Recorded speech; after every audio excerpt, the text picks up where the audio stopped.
قربانی کے حوالے سے سوال کسی نے مجھ سے پوچھا تھا کہ قربانی انسان کسی اور کے نام کی دے سکتا ہے، اور کیا ایسا کرنے کے لیے ضروری ہے کہ پہلے وہ اپنے نام کی قربانی دے چکا ہو اور پھر کسی اور کے نام کی قربانی دے سکے؟ بات یہ ہے کہ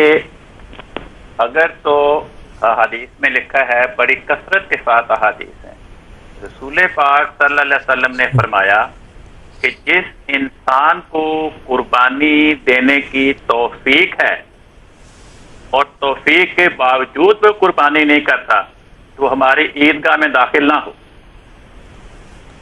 اتنی شدت کے ساتھ اس بات کی تاکید فرمائی، گویا ایک قسم کا ناراضگی کا اظہار فرمایا کہ جس انسان کو قربانی کرنے کی توفیق میسر ہے اور اس کے باوجود وہ اپنی طرف سے قربانی نہیں کرتا تو گویا ہماری عیدگاہ میں ہی نہ آئے۔ اگر وہ یہ کہتا ہے کہ مجھے قربانی کی توفیق تو ہے لیکن میں نہیں کروں گا، میں فلاں کی طرف سے کروں گا، تو وہ تو خدا اور خدا کے رسول کی ناراضگی کا مورد بن رہا ہے۔ تو پہلے اسے خود اگر صاحب توفیق ہے تو اپنی طرف سے قربانی ادا کر کے اپنے آپ کو خدا رسول کی ناراضگی سے بچائے۔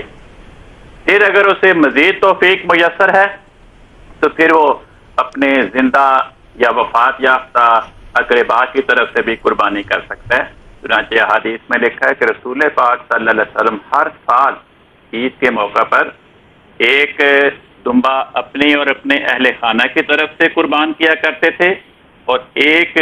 اپنی امت کے نادار افراد کی جانب سے جو قربانی کی توفیق نہیں رکھتے ان کی طرف سے ذبح کیا کرتے تھے۔ تو اس امت کے نادار افراد میں زندہ افراد بھی شامل ہیں